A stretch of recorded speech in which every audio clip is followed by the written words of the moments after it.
हाँ साथियों, निर्मल ज्योति coaching classes में आज मैं छंद का प्रथम क्लास आपको स्टार्ट कर रहा हूँ। इसमें छंद किसे कहते हैं, छंद के कितने अंग हैं, छंदों में मात्रा कैसे लगाती हैं, ये आप लोगों को बता रहा हूँ। तो आप बड़े ध्यान से देखिए, कक्षा 10th और 12th दोनों के लिए ही ये बहुत इंपॉर्टेंट विषय है। तो प्रश्न है आपका, छंद किसे कहते हैं।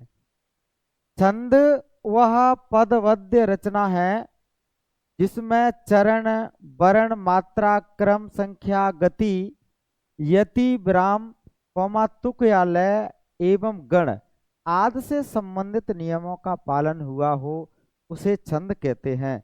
आदि से संबंधित नियमों का जो पालन होता है उसे छंद कहते हैं। एक बार और आप ध्यान से सुनेंगे। छंद वह पदबद्ध रचना है। कैसी रचना है? आपकी पदबद्ध रचना है। पदबद्ध, जिसमें चरण, वर्ण, मात्रा, कोमा, क्रम या संख्या, कोमा, गति, यति, विराम, तुक, लय एवं गण आदि से संबंधित नियमों का पालन हुआ हो, उसे छंद कहते हैं। अब आप देखेंगे कि छंद के कितने अंग होते हैं। छंद के 7 अंग होते हैं। कौन कौन से हैं ये आप देखेंगे। नंबर 1 चरण, वर्ण या मात्रा। नंबर 3 क्रम या संख्या। नंबर 4 गति।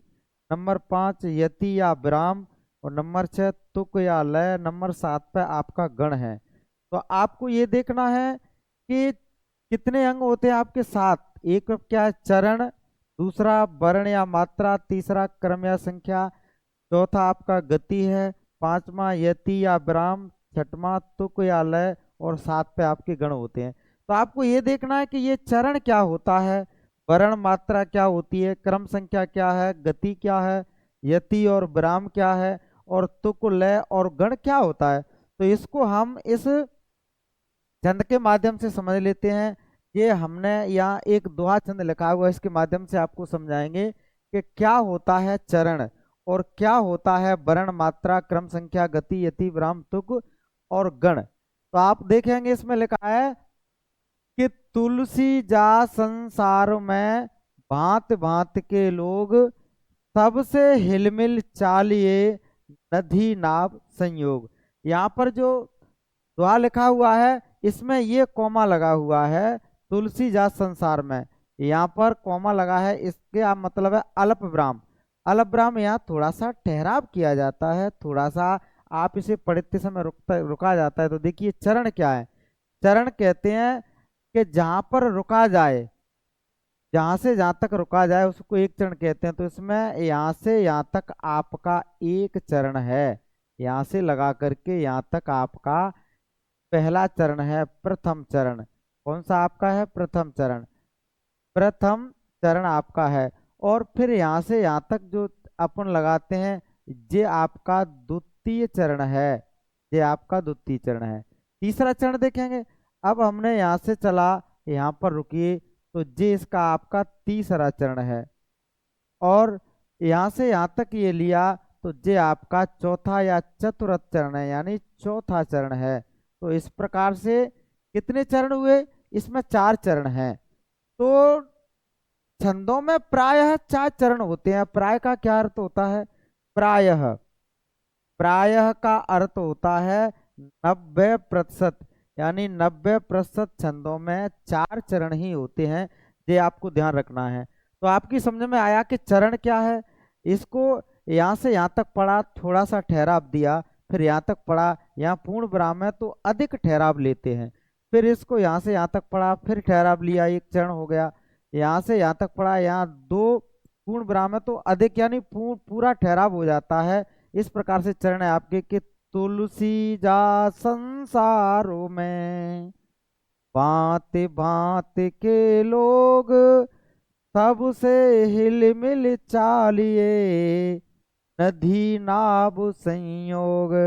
आप यहाँ पर थोड़ा सा ठहराव लिया तो एक चरण हो गया, यहाँ ठहराव हुआ तो दूसरा चरण। इस प्रकार से ये चरण होता है। अब आपको देखना है कि वर्ण और मात्रा क्या होती है। तो वर्ण देखिए, वर्ण कहते हैं अपन किसे? वर्ण, आपका वर्ण माने होता है आपका अक्षर। तो अक्षर माने इसमें कितने अक्षर हैं? तो इसमें अक्षरों की बात करें तो 1 2 3 4 5 6 7 8 9 10 11 12 13 14 15, इसके अंदर आपके 15 वर्ण हैं। और इसमें 1 2 3 4 5 6 7 8 9 10 11 12 13 14 15 16, इसमें 17 वर्ण है आपके। इसमें 15 वर्ण है, इसमें 17 वर्ण है। तो ये आपका वर्ण से नहीं, ये मात्रक छंद है। इसलिए मैंने आपको बताया कि वर्ण क्या है और मात्रा क्या है। मात्रा क्या होती है आपकी, जो मात्रा है, जिन छंदों की गणना मात्राओं के आधार पर की जाती है उन्हें मात्रक छंद कहते हैं, और जिन छंदों की गणना वर्णों के आधार पर की जाती है उन्हें वर्णिक छंद कहते हैं। तो यहाँ हमने एक मात्रक छंद लिख के आपको समझाया। इसमें बताया, देखो छंदों में मात्रा, छंदों में मात्राओं के दो रूप होते हैं। पहला क्या है, वास्तविक रूप।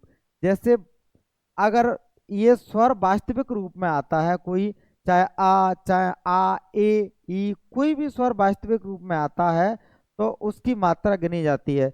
और यदि मात्रक रूप इनकी मात्रा आ जाती है तो भी इनकी मात्रा गिनी जाती है। जैसे हमने लिखा है कि मिलय, इसमें छोटी ई की मात्रा है तो ये मात्रक रूप है, इसकी संख्या 1 होगी। इसमें छोटी ई यहाँ पर है तो ये वास्तविक रूप है, छोटी ई वास्तविक रूप में आ गई तो ये आपकी, इसकी भी मात्रा 1 गिनी जाएगी। इस प्रकार से अगर यहाँ पर कोई और शब्द आ जाता तो उसकी 2 मात्रा, जैसे हमने लिखा दीजिए, दीजिए, तो यहाँ पर जो ए है वो आपके वास्तविक रूप में आई है, वास्तविक रूप में आई है तो इसकी मात्रा 2 गिनी जाएगी। कितनी गिनी जाएगी, इसकी मात्रा 2। तो ये दोनों ही रूप में आ सकती हैं। तो अब यहाँ इस दुआ के माध्यम से आपको समझना है कि मात्रा कैसी है। तो मात्राओं को समझेंगे, इनकी संख्या कितनी होती है, मात्राओं की संख्या, मात्रा कितने प्रकार की होती हैं। मात्राएं आपके 2 प्रकार की होती हैं। एक बात, कौन कौन सी मात्रा है, एक दीर्घ और एक लघु मात्रा। मात्रा 2 प्रकार की होती है, 2 प्रकार की होती है। कौन कौन सी होती है आपकी, नंबर 1 लघु मात्रा और एक होती है दीर्घ मात्रा। लघु मात्रा और दीर्घ, या गुरु मात्रा भी कहते हैं इसको, गुरु मात्रा। तो लघु मात्रा की संख्या 1 होती है और गुरु मात्रा की संख्या 2 होती है। इसे किससे, एस जैसे साइन से प्रदर्शित करते हैं, इसे प्रदर्शित आप करते हैं। इससे अपन अगर प्रदर्शित करें तो आप देखिए कि आप देखते हैं कि यह अब लघु मात्रा कौन कौन सी है। लघु मात्रा है जैसे छोटे आ की मात्रा हो, चाहे छोटी ई की मात्रा हो, छोटे ऊ की मात्रा हो, और आपकी ऋषि की मात्रा हो। ये आपकी जो मात्राएं हैं वो कैसी हैं, लघु मात्रा। और गुरु मात्रा में कौन सा आता है, बड़े आ की मात्रा, बड़ी ई की मात्रा, और बड़े ऊ की मात्रा, ए की मात्रा, अय की मात्रा, ओ की मात्रा, औ की मात्रा, अंक की और अह की मात्रा। ये आपकी गुरु मात्राएं हैं। तो इनको यहाँ आप देखते हैं, गिनते हैं कि कितनी मात्राएं। इसमें तुलसी, ये छोटे ऊ की मात्रा है तो 1 गिना जाएगा। इसमें छोटे आ कोई मात्रा नहीं है तो इसे छोटे आ की मानते हैं तो इसमें भी 1 गिना जाएगा। इसमें आपकी गुरु बड़ी की मात्रा है तो इसमें क्या है, ये गुरु मात्रा है। ये भी बड़ा आ है, गुरु मात्रा, इसमें अंक की है तो गुरु मात्रा, इसमें भी गुरु मात्रा, इसमें लघु और इसमें गुरु मात्रा। यहाँ कॉमा लगा है, एक चरण हो गया। इसमें कितनी मात्राएं हो गई आपको देखना है, 1 2 3 4 5 6 7 8 9 10 11 12 13, यानी इस चरण में आपकी 13 मात्राएं हैं। अब इसमें, इस पे गुरु मात्रा, ये छोटी की मात्रा है तो लघु मात्रा, ये गुरु मात्रा, ये लघु, और ये गुरु मात्रा, ये ओ की है तो गुरु मात्रा, इस पे कोई मात्रा नहीं है, लघु मात्रा। इसको गिनेंगे 2 3 4 5 6 7 8 9 10 11, तो इसमें आपकी 11 हो गई। यानी प्रथम चरण में आपकी 13 मात्राएं और द्वितीय चरण में आपकी 11 मात्राएं हैं। फिर इसमें भी देख लेते हैं, ये लघु मात्रा, ये भी लघु मात्रा, इस पे 2 है गुरु मात्रा, ये लघु, ये लघु, ये भी लघु मात्रा, ये भी लघु, ये आपकी लघु गुरु मात्रा है, ये छोटी की है गुरु मात्रा। ये ए आई है तो कैसे रूप में, आपकी वास्तविक रूप में ए आया है, तो वास्तविक रूप में ए है तो ये कैसा स्वर है, आपका गुरु है।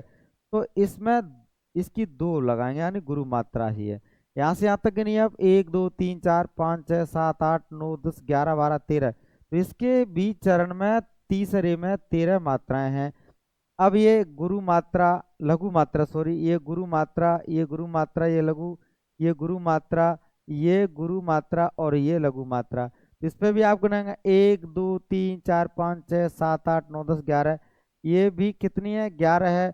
तो इसके पहले और तीसरे चरण में 13 13 मात्राएं हैं, द्वितीय और चौथे चरण में 11 11 मात्राएं। तो ये कौन सा है, द्वाचंद है, क्योंकि द्वाचंद की परिभाषा होती है कि जिसके पहले और तीसरे चरण में 13 13 मात्राएं तथा दूसरे और चौथे चरण में 11 11 मात्राएं होती हैं, और अंत में गुरु लघु होता है। यानी अंत में गुरु और लघु, देखो यहाँ गुरु और लघु है, ये गुरु की मात्रा, लघु की मात्रा, गुरु की मात्रा, लघु की मात्रा, तो ये होता है। तो आपकी समझ में आया कि वर्ण या मात्रा क्या है।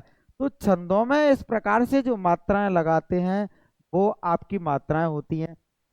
अब आप देखेंगे क्रम या संख्या क्या है, क्रम या संख्या। तो क्रम आपने देखा कि जब ये द्वाछंद था तो इसका क्रम है कि इसके पहले और तीसरे चरण में 13 मात्राओं का क्रम है, और दूसरे और चौथे चरण में 11 11 मात्राओं का क्रम है। ये क्रम, अब अपन सोरठा छंद लें तो उसमें उल्टा हो जाता है, इसके पहले और तीसरे चरण में 11 11 मात्राएं होती हैं, द्वितीय चौथे चरण में 13 13 मात्राएं होती हैं। तो इसमें उसका क्रम है 11 11 13 13 मात्राओं का। तो जो क्रम होता है या संख्या, वही संख्या है कि इसमें 13 की संख्या है पहले तीसरे में, और इसमें संख्या 11 11 मात्राओं की है। तो इसे कहते हैं आप क्रम या संख्या। अब आता है आपकी गति क्या है। तो आप गति को देखें, गति का मतलब होता है चाल। अपन इसे कितनी गति से या कितनी चाल से पढ़ते हैं।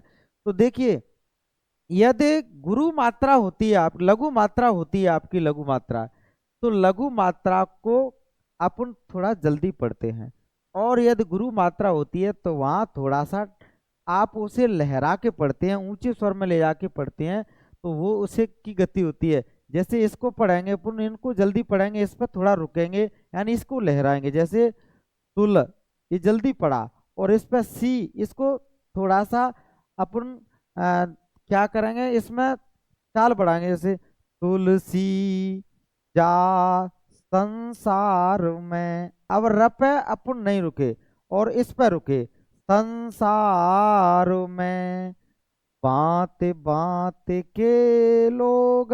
अब ग पे नहीं रुके, इस ल पे रुके, क्योंकि ल क्या है आपका, आपका दीर्घ स्वर है, और ये ग पे आपका लघु स्वर है, इसीलिए नहीं रुके। तो ये गति, इसको अपन क्या कहते हैं, गति। अब यहाँ भी देखिए, सब से इन पे कोई मात्रा नहीं है, तो इन पे अपन जल्दी से पढ़ेंगे, और इस पे थोड़ा सा अपन रुकेंगे, इस पे गति बढ़ाएंगे। सब से हिल मिल, इन पे कोई मात्रा नहीं है, तो इसको अपन क्या करते हैं, जल्दी से बोलेंगे।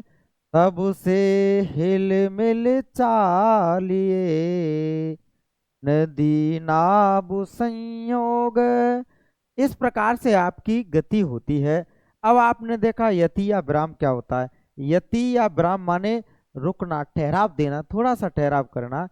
आपने इसको पढ़ा तो यहाँ पर जो अल्प विराम लगा हुआ है, यहाँ थोड़ा सा ठहराव लाएंगे। जैसे तुलसी जा संसार में भांत भांत के लोग, यहाँ पूर्ण विराम लगाए तो ज्यादा ठहराव लाएंगे। सबसे हिल मिल चालिए, नदी नाब संयोग, यहाँ भी ठहराव लिया। तो इन्हें पढ़ने का तरीका, यदि आपने ठहराव नहीं लिया तो आपके छंदों को पढ़ने का तरीका सही नहीं है, और तो आपने ठहराव लिया तो आपके पढ़ने का तरीका सही है। तो इसको पढ़ने का तरीका सही क्या है वो और मैं आपको बताऊंगा, ये भी समझ लेना है कि तुक और लय क्या है। लय तुक क्या होती है, जिस प्रकार से लय हम लोगों ने यहाँ लोग लिखा, तो लोग में क्या आया, ओ की मात्रा आई और ग आया, यानी ओ और ग, ओग आ गया। इसमें भी देखेंगे, यह पे ओ की मात्रा लगी है तो इस पे भी ओग आ गया, यानी दोनों में ही पीछे, यानी क्या आया आपका, गुरु और लघु आया, गुरु और लघु दोनों में आया। तो इसको ही तुक अपन क्या कहते हैं, तुक कहते हैं। अगर इसमें ओ की मात्रा नहीं आती, एक में मान के चलिए कि ए की मात्रा आ जाती, ए आ जाती और ग आ जाता, तो इसमें एक में ओ और ग आ जाता, तो ये फिर आपकी लय नहीं बनती थी, तुक बनती ही नहीं थी, और तुक इसमें नहीं बनती है तो वहां पर छंद नहीं होता। छंद वो होता है जिसमें तुक और लय बन जाती है, तो यहाँ लय बनी। फिर आपको गणों को मैं इसके बाद समझाऊंगा, तो ये समझ लेना है कि लय भी कैसे बने, इसको कैसे पढ़ते हैं लय से, वो आप समझें। तुलसी जा संसारों में भांति भांति के लोग, सबसे हिल मिल चालिए नदी नाभ संयोग।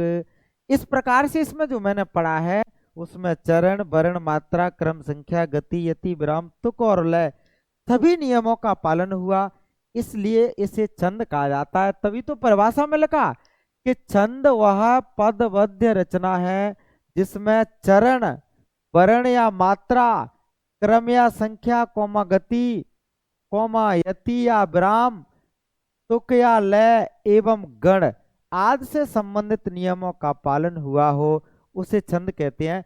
आपके छंदों की परिभाषा इन छंदों के चरणों से याद हो जाती है। इस प्रकार आज आपने ये देखा कि छंदों में क्या होते हैं। अब एक बात और रहेगी आप समझाने के लिए, गढ़। तो मैं आपको इसको, आप जो है पढ़ते समय स्क्रीनशॉट ले लें। अब मैं इसको मिटा देता हूँ और आप देखें कि गण क्या है। तो मैं अब आपको गण समझाऊंगा इससे ही कि गण क्या होता है। तो गण समझ लीजिए इसी में, आप गण क्या है।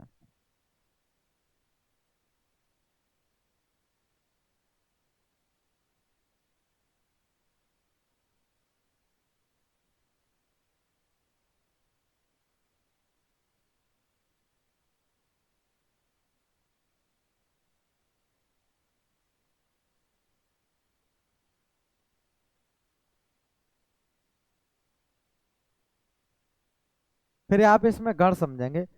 अब देखिए हम आपको समझाने वाले हैं गण। गण, गणों की संख्या 8 होती है। गणों की संख्या 8 होती है।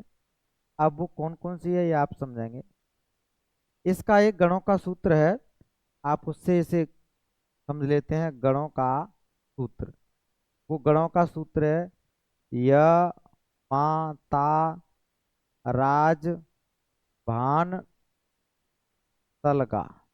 य माता राजभान सलगा, य माता राजभान सलगा, ये सूत्र है। अब आप यहाँ देखें कि इसका मतलब क्या है। अपने इसको बनाते हैं। तो ये बनाने के लिए आप करेंगे कि आप पहले लिखते हैं त्रिशब्द, फिर आप यहाँ से त्रिशब्द के बाद आपको लगाते हैं इनका सूत्र। तो यह है यह गण का नाम, या आप पहले गण का नाम भी लिख लें। गण का नाम, फिर त्रिशब्द,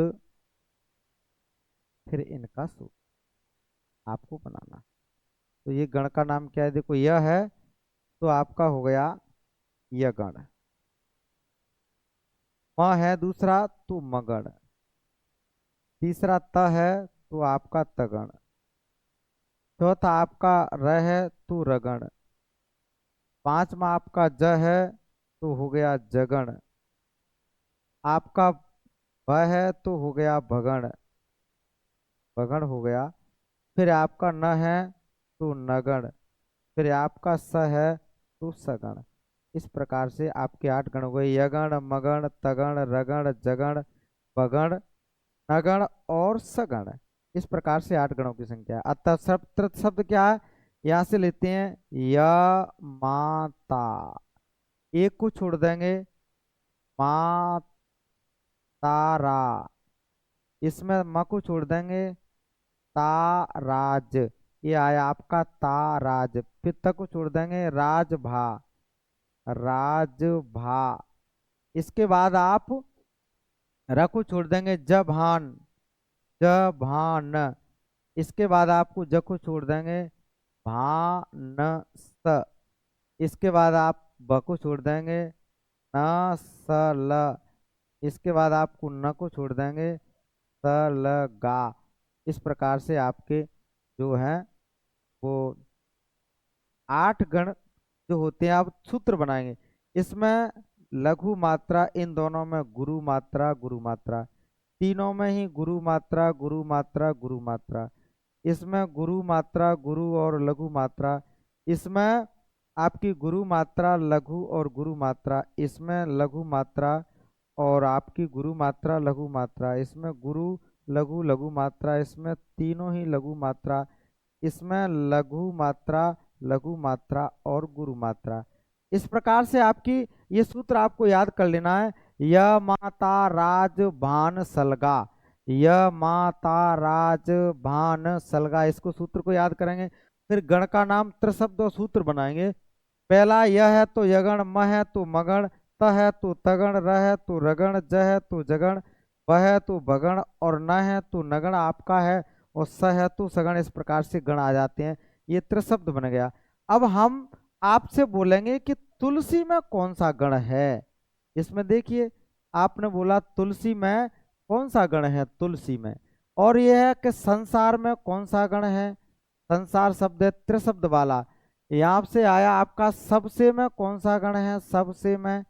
फिर आपका आ गया कि चालिये में कौन सा गण है, चालिये में कौन सा गण है। फिर आपका इसमें बना कि संयोग में कौन सा गण है, इसी के संयोग में कौन सा गण है। अब हमने लिखा एक कि कविता में कौन सा गण है, तो आप देखेंगे कि इनमें कौन सा गण बनता है। आपको यहाँ से देखना है कि जे ता में छोटी की मात्रा है तो लघु मात्रा, ये आपका आता है कौन सा आता है, लघु मात्रा। आप इसे देखेंगे तो संसार में कौन सा है, देखिए तुलसी में लघु मात्रा, ये लघु मात्रा और ये गुरु मात्रा। इसमें देखेंगे तो ये इसमें गुरु मात्रा गुरु और लघु मात्रा, इसमें लघु मात्रा लघु, इस पे एक ही है तो गुरु मात्रा, इसमें बढ़िया की है तो गुरु मात्रा, छोटी की मात्रा है तो लघु मात्रा। ये वास्तविक रूप में ए आई है आपकी तो गुरु मात्रा है।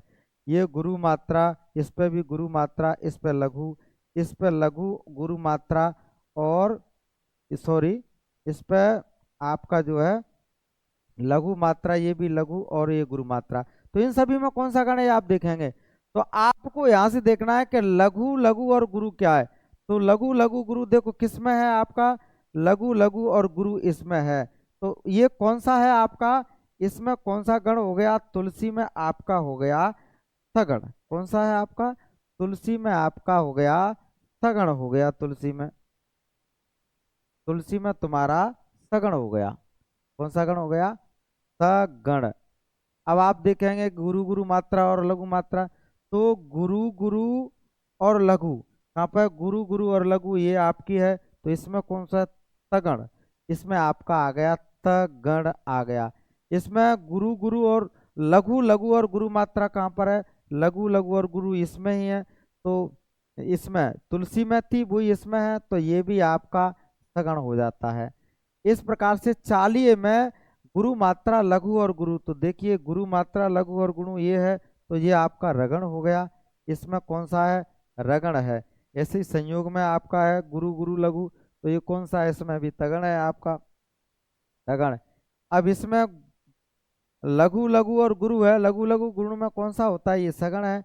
इस प्रकार से हमने देखा कि इसके अंदर इस जो दुआ के अंदर है वो सगण, दो सगण, दो तगण और एक रगण आया है इसके अंदर। तो हमने गणों से सूत्र माध्यम से समझा गणों की संख्या कितनी है, 8। अब गणों का ये सूत्र आपको याद करना है। ऐसे भी आप जान सकते हैं कि ये इसको अगर याद नहीं है तो ऐसे समझो गुरु गुरु, लघु लघु और गुरु कहाँ है, देखो यहाँ लगातार दो लघु नहीं है, यहाँ भी नहीं है, यहाँ से भी नहीं, यहाँ से भी नहीं, यहाँ से भी नहीं, यहाँ से भी नहीं, यहाँ से है लगातार दो लघु और एक गुरु। यहाँ से लगातार 3 लघु हो जाते हैं, तो यहाँ से लगातार 2 लघु और एक गुरु, तो सपे से हैं, तो जिस सगण हो गया आपका। अब यहाँ 2 गुरु लगातार कहाँ से हैं, तो देखो यहाँ से यहाँ तक 2 गुरु नहीं है। आप देखेंगे तो यहाँ से माँ तारा में 3 गुरु हैं, यहाँ से है माँ तारा, ताराज में ये गुरु गुरु और ये लघु है 2 है, तो ये त से शुरू हुआ है, तो जे आपका तगड़ हो गया। इसमें ये आपकी समझ में आ गया। और जे आपकी समझ में आया कि एक गुरु फिर लघु और गुरु, तो ये कहाँ से है, एक गुरु और एक लघु और एक फिर गुरु, तो ये ऊपर है एक लघु यहाँ से और गुरु, यानी लघु गुरु लघु और गुरु, गुरु लघु और गुरु कहाँ से है, जो रस से है, तो ये रगड़ आपका हो गया। ये तगड़ है ये आपका गुरु गुरु और लघु, और सगड़ में है ये आपका लघु लघु गुरु। इस प्रकार से जो आपकी समझ में आज ये आपका आया है। तो साथियों, ये वीडियो आपको कैसा लगा, यदि पसंद आया हो तो इसे लाइक और शेयर करें और सब्सक्राइब करें। आपके लिए धन्यवाद। कल दूसरा छंद का क्लास होगा, मैं आपको आगे बताऊंगा पूरे छंदों के विषय में। इम्पोर्टेंट क्वेश्चन ऐसे छंद कराऊंगा जो आपके पेपर में 100% आने की संभावना होगी। थैंक यू, धन्यवाद।